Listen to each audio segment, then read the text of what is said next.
Bonjour à tous, aujourd'hui donc nous allons voir l'évolution de mon portefeuille boursier.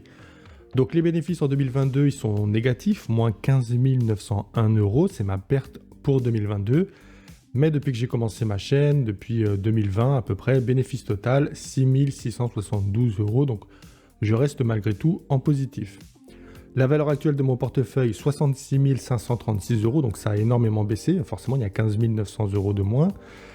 Et la liquidité restante, 136 euros, je n'ai plus de liquidité.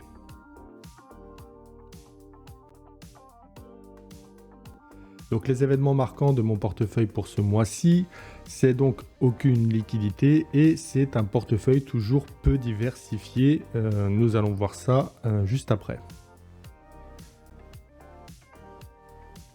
Pour la vente de mes titres, j'ai vendu intégralement Streamwide le 14 mars, 48 actions à 26 euros. D'ailleurs, pour Streamwide, honnêtement, je me pose la question de savoir si je ne vais pas revenir dessus parce que ça a plutôt bien baissé. Je pense qu'on atteint quand même un prix tout à fait correct. Ainsi que Metabolic Explorer le 14 mars 2022, donc 94 actions à 4,90 euros. Là, pour le coup, l'action, elle a continué à monter, mais je voulais me renforcer sur Prosus, et chose faite, et je ne regrette absolument pas. Aucune vente partielle, donc on peut passer à autre chose.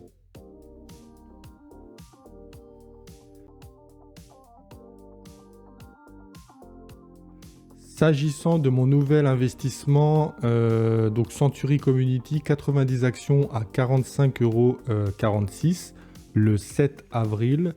Bon, je ne vais pas faire la description de cette action. Il y a une vidéo qui s'affiche. Là, vous pouvez cliquer sur le lien au-dessus de la vidéo. Sinon, il y a également le lien dans la description si vous voulez la voir après cette vidéo.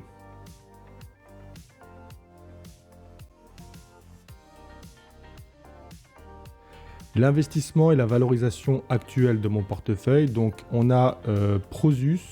Donc là, ce que je vais faire... Voilà, on va regarder comme ça. Prosus, 33 032 euros. Pour l'instant, c'est la valorisation de cette ligne. C'est ma plus grosse ligne. On a donc Catech, 28 837 euros. Et Century Community, 4 500 euros. Brighted Group, 166 euros sur vraiment une toute petite position. Donc avec Prosus, l'idée, hein, je l'ai déjà dit, je me répète, mais voilà, on est vraiment acté sur le positionnement en Asie. L'idée, c'est que l'Asie va pouvoir normalement se sortir un petit peu de cette crise économique qui est en train d'arriver parce que ils peuvent en fait tout simplement agir au niveau de la banque centrale sur les taux d'intérêt. Nous, en Europe, enfin en Occident même, ils sont déjà très bas, au plus bas. Donc on ne peut pas agir là-dessus, mais eux, la crise économique, déjà ils peuvent, s'ils arrêtent un petit peu tous les confinements qu'ils sont en train de faire aujourd'hui, tout de suite l'économie se remettra. Et en plus de ça, entre-temps, ils peuvent baisser les taux d'intérêt et donc soutenir l'économie. C'est assez facile, c'est pour ça que je me positionne avec Prosus en Asie, parce que je pense qu'ils vont pouvoir se relever avant les pays occidentaux. En sachant que finalement, c'est quand même malgré tout le premier pays qui a pris cher au niveau des marchés financiers. Catex en Europe, marché de l'électronique. Et là, peut-être que cette ligne va continuer à prendre cher, je ne sais pas trop, on verra bien. Il y a les résultats du premier trimestre qui vont arriver le mois prochain, donc ça va être déterminant clairement. Si les résultats sont mauvais, cette ligne risque de prendre à moins 10, moins 15, moins 20, peut-être même plus. Et à l'inverse, si les résultats sont bons, peut-être que je peux espérer un rebond. Century Community, donc j'ai fait une vidéo dessus, c'est constructeur de maisons. Là, l'idée, c'est pareil, c'est qu'on est aux États-Unis, donc c'est un petit peu différent. On est sur un autre secteur géographiquement, on est sur un autre secteur sectoriel. Donc, et voilà, et je voulais me positionner aux États-Unis aussi un petit peu. Je voulais être sur les 3 continents, j'y suis. Et surtout, Century Community me paraît être une bonne affaire aujourd'hui. Brighted Group, c'est aux États-Unis, c'est un prestataire de soins de santé. Je mets vraiment une toute petite somme parce que c'est une spéculation, mais je pense que malgré tout, ça pourrait se transformer quand même plutôt pas mal.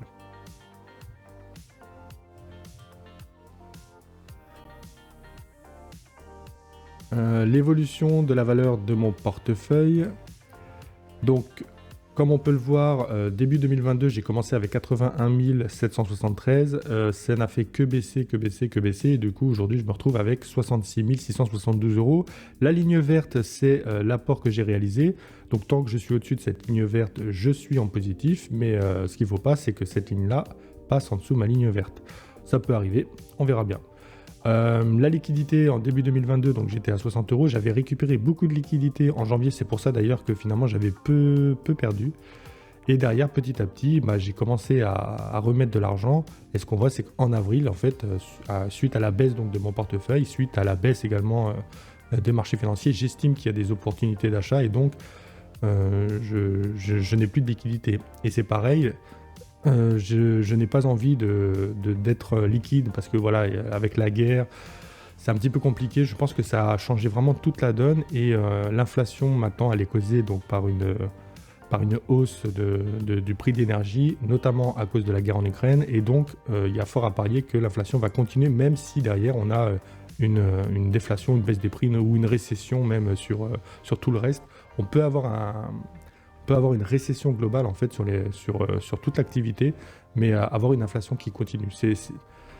C'est sûrement quelque chose qui va arriver. Moi, je pense que j'ai un peu peur de ça.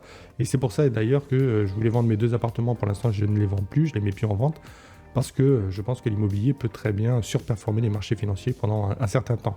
Tout va dépendre de la guerre donc en Ukraine.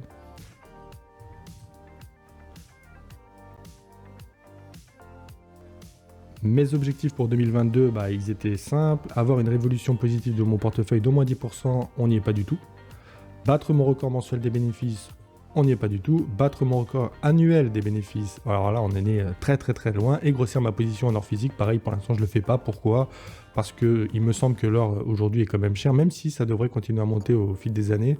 Mais je pense que pour l'instant l'or est quand même cher et surtout on a une décote nous Européens parce que l'or est coté en dollars et il me semble que le dollar se paye très cher en euros.